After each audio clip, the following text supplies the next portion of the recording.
How's it going, everybody? I am Dominic Minchella. I am the Kansas City Chiefs beat writer on SI and the host of the Kansas City Chiefs Insider Podcast. You guys know the deal. Thank you guys so much for stopping in. Yesterday, we covered a not intense, but an interesting topic, or at least that I felt. I see that it was well received, so I do appreciate that you guys stopped and took the time to listen. I do appreciate it. Hopefully that gets resolved sooner rather than later, so then we can report on it. And once that does happen, I will make sure that I get it to you guys to be accessible. That being said, we're going to turn some gears now. We're getting closer to the 2025 campaign.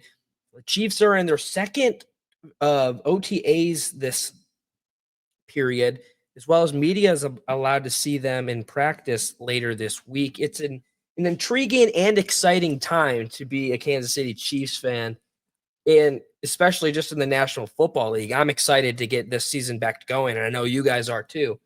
But even with a team that was successful in the 2024, looking to be successful in 2025, there's some expectations that get laid out for these teams, right? Whether they be personal expectations from the players, fan expectations, or just league-wise expectations.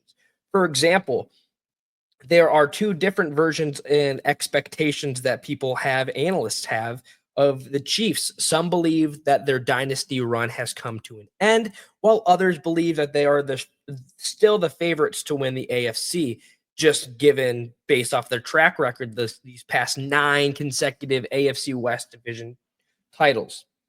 That being said, though, we're going to pinpoint 3 expectations on both offense and defense that I have going into the new season in hopes that the Chiefs and these will help the Chiefs succeed should they happen flawlessly. But as we know, not everything's flawless, so they're just going to have to run with the punches. So without further ado, let's get into it. We're going to start with offensive expectations. I've got 3 of them. The first off is I'm expecting the Chiefs to crack the top 10 in points scored all season.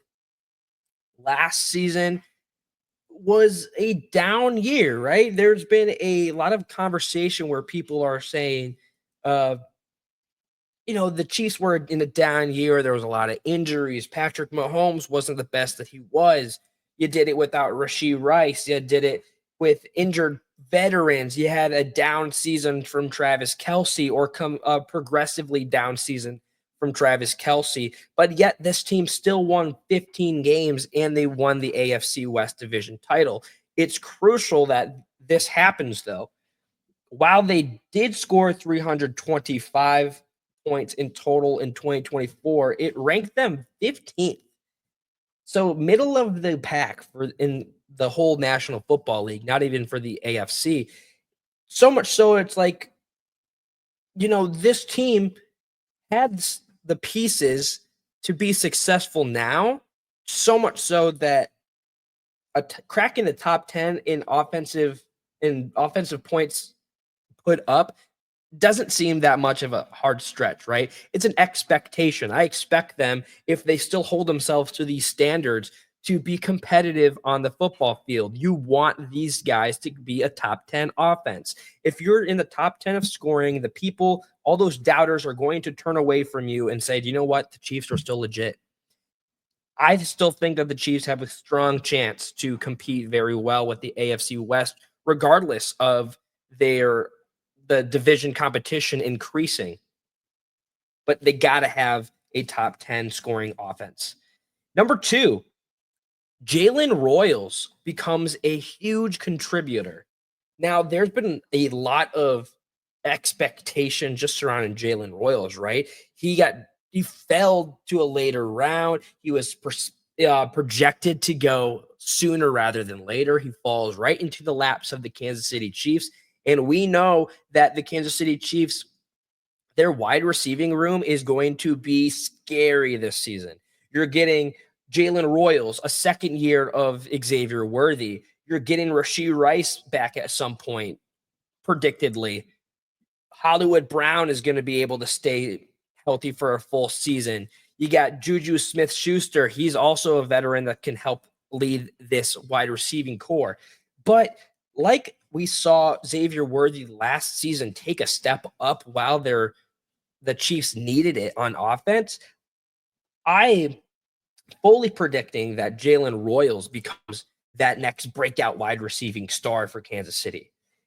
And here's some reason why. I'm not just saying this just because he's a new Kansas City prospect, right? So in his last 2 seasons, he's averaged 957 receiving yards over those 2 years and has scored a slew of touchdowns. This guy is fast. He's already making a strong impression at OTAs. Patrick Mahomes loves him. He's giving Sky Moore a run for his money for his spot. I have him projected on the 53-man roster.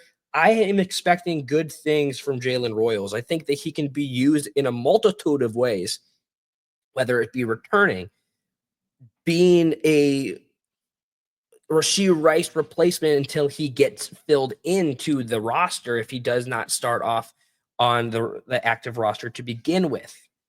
I'm expecting huge things. I think that if Royals does elevate his game as a rookie, it's one of those things where the Chiefs have struck gold again in the NFL draft, while other teams have just let him pass through and fall into the Chiefs' lap.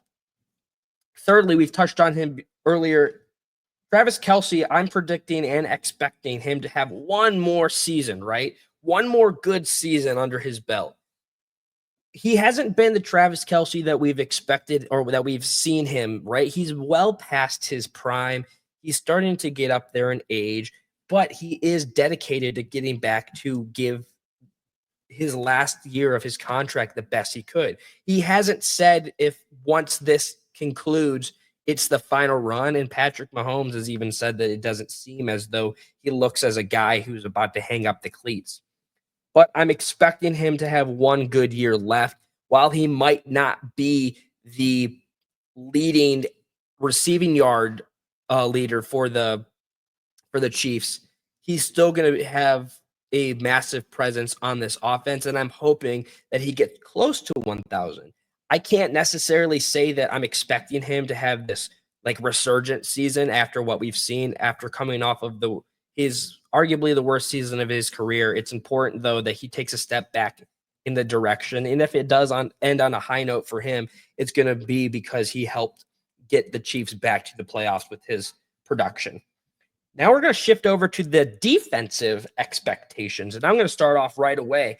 The defense needs to maintain their excellence, right? Steve Spagnuolo, he's a mastermind of this Chiefs defense. They are explosive. They added to it in the offseason, both through the 2025 NFL draft and pro free agency. I'm expecting this defense to hold up. According to PFF, they had 326 points scored against them, or I guess if they allowed 326 points scored, and it ranked 4th in the National Football League. This is a top 5 defense, led with a mastermind off the sidelines, a slew of veterans and rookies who are all going to pride themselves on learning the defensive game plan. I think that I'm expecting, rather, that this defense once again holds its own and it cracks not even, hopefully, I'm going to say the top 10 just because I know that offensives have gotten better, but I still think that that's a good thing. If you have both a top 10 offense and defense, you're going to be tough to beat. Number 2, defensive rookies step up. And rookies, primarily on what I have written down, is I want to see the draft picks step up, right? They added Omar Norman-Lott, Ashton Gillotte, Noel Williams, Jeffrey Bassa. I am expecting their contribution to be in your face, right?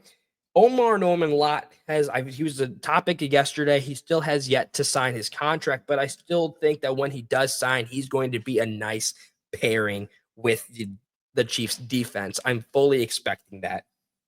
As well as Ashton Gillotte. Gillotte already has been learning from George Karlaftis throughout his collegiate seasons and all that. He's seems to be a guy that's going to be able to be explosive on the line. He's a good backup, learn and pick the brain. I'm expecting him to make big plays in certain aspects of the season. Noel Williams, he's another crucial guy. He's a fast guy, great in any role that you put him in. I'm expecting him to have a terrific season, as well as Jeffrey Bassa. I know that the linebacker room is still pretty loaded. I'm fully convinced though that the expertise that Steve Spagnuolo is going to be able to translate nicely over into Jeffrey Bassa. I'm really excited to watch Jeffrey Bassa play. I love him. His personality off of the field as well as on the field, his play is great. I think this is a great pickup that the Chiefs got, and it's better to have him be utilized sooner rather than later. And lastly, let's wrap it up with a veteran, Mike Edwards. Welcome back to the Kansas City Chiefs, baby. I'm excited to see him back in a uniform, and I'm looking for him to and expecting him to return to form, right? The Kansas City Chiefs form. When he was with the Chiefs, he had 17 games played, 51 tackles, 5 passes defended. He was a crucial part of that Super Bowl winning franchise. He left and came back. And on the times that he did leave over his last 2 seasons, he's only played 8 games with not a whole lot of success. He seems excited to be back. I know that he's got the veteran leadership to pass on to this defensive back, not defensive back, just the defensive core room. I'm expecting him not only to be a big contributor, maybe coming off of the bench, but he's also going to be a great leader in the locker room. Those are my 6 expectations going forward into the 2025 season, both on offense and defense. That being said, guys, you know the deal. Thank you so much for stopping in. Be sure to check us out on X. As you can see on the ticker down below, you can follow me at Dom Minchella. I post and repost every single day. I'm excited to start covering this team even further as we get into the offseason and would love to hear from you guys. You can also chime off towards us on at KC Chiefs on SI, where all of our stories get posted. We have a great team covering this beautiful franchise, and I want to make sure that you guys are getting your up-to-date speed news on the Kansas City Chiefs. Go ahead and check us out. That being said, I'm going to wrap it up. Be kind to one another, and I'll see you tomorrow. Peace out, Chiefs Kingdom.